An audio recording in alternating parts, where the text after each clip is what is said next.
Tape 3W suivi d'école au Sénégal.com. À école au Sénégal, c'est facile, tu n'as qu'à te connecter. Tape école au Sénégal, les leçons sont beaucoup plus détaillées. Good. So we are going to carry on with examples. So in the first session, we was giving example about the tense, present simple, present continuous, and past simple. Now, past continuous, students were writing the lesson, active voice.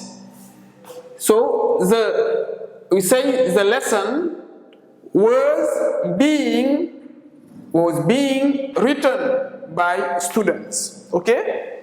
So the lesson was being written.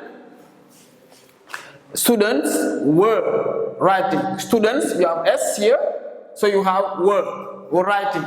Now you have, as the subject becomes the complement and the complement becomes the subject, the lesson is in the singular form. So you should not put were, you put was. So you say the lesson was being written, the past participle of write, written by students. So student becomes a complement of the sentence. She has taken my mangoes. She has taken my mangoes. Mangoes in the plural, the complement in the plural becomes the subject. So you say, my mangoes,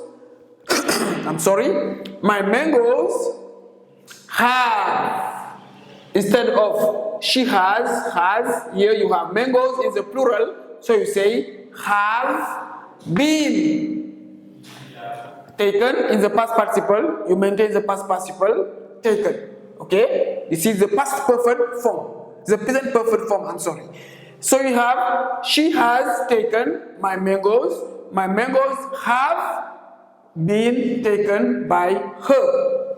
You see? So she changed into her, personal pronouns. And we'll see it in the third part of this lesson, the required change about the pronouns. They had stolen my car. They had stolen his car, active voice. So you start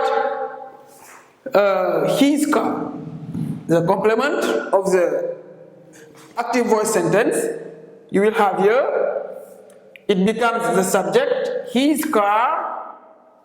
So you have had stolen, you put the same tense, had, and you add the past participle of been.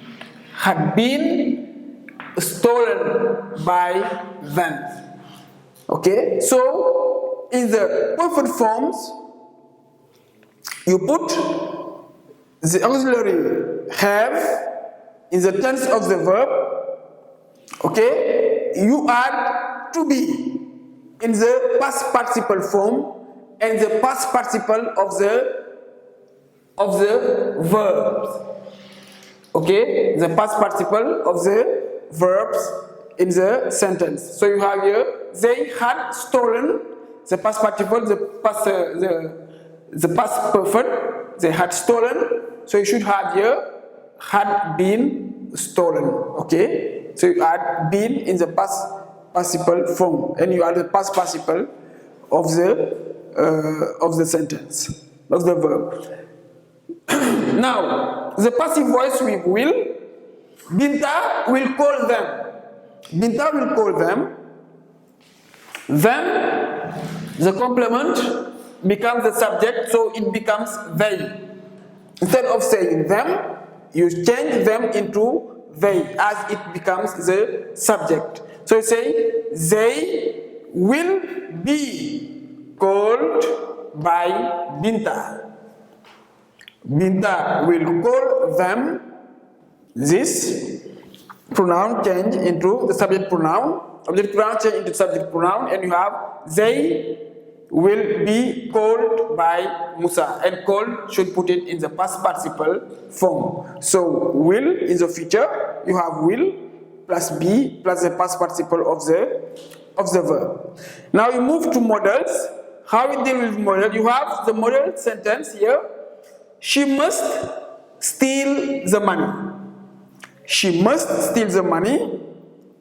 It means it is certain that she steals the money. I'm sure that she steals the money. So models, certainty, okay? And you say in the passive voice form, money must be. So you say the same model, must, you add be in the infinitive without to. Money must be stolen. And the past participle of the verb to steal, which is stolen by her. Money must be stolen by her. So this is the way we deal with the passive voice in the present simple, in the present continuous, in the past simple, the past continuous, the present perfect, the past perfect, the future, and the models. Okay, as I show you the rules in the chart. Now, NB. There are some verbs that can have two objects.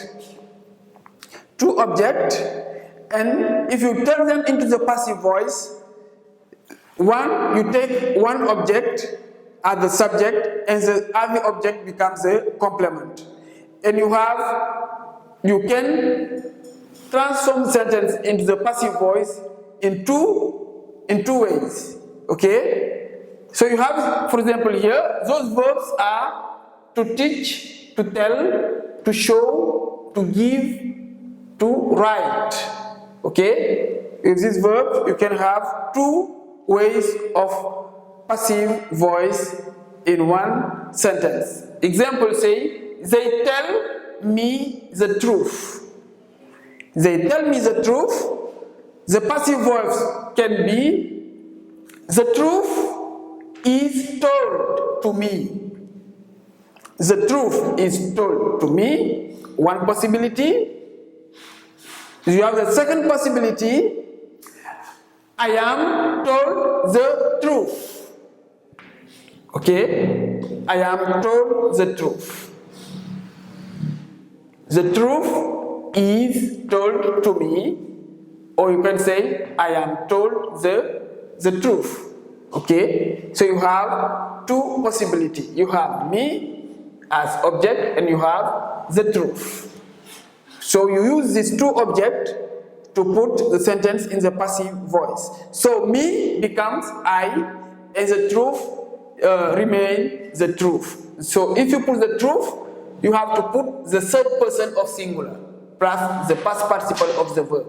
So if you put I, you have to put am, because I go with am, and you put the past participle of the verb. You see, I am told the truth, or the truth is told to me. Okay? Now you have another example here. Nancy gave us a present. You have us, and you have a present as object. So here also, if you start with a present, you put was, because you have a present is in the third person of singular. So it go with was, auxiliary was, not were. So a present was given to us by Nancy. First possibility here, you start with the present, first second object, and you can say we were given the present. We were given the present because here you have us. This us becomes the subject, and it must be we. It is we. So you say, we were given the present by Nancy. You see? So two objects, us and a present. So you have here a present was given to us and we were given a present. Two possibility. It is the same if the sentence is in the interrogative form. If it is in its interrogative form, you see, you can also have the same thing. You can have here two possibilities to deal with this sentence in the passive voice. You have here, did they give you a book? Did they give you a book? Interrogative form. Okay, a question. You can say, were you given a book? Now here, by them is facultative. You can put it as you cannot put it. It depends on you, okay? If you put it, it's good. If you don't put it, no problem. So you can say, were you given a book? And you answer the question mark. You can say also, was a book given to you? Was a book given to you? So here you have two possibilities. Were you given a book? Was a book given to you? You see, this is a passive voice. It's very easy to deal with. But if you want to understand it and master the passive voice, you should first master your tenses, how we deal with tense and verbs. So we are going to tackle the third step, which is passive voice with impersonal passive voice. Okay, that's what we are going to tackle in the third part of this lesson. www.suividecolosénégal.com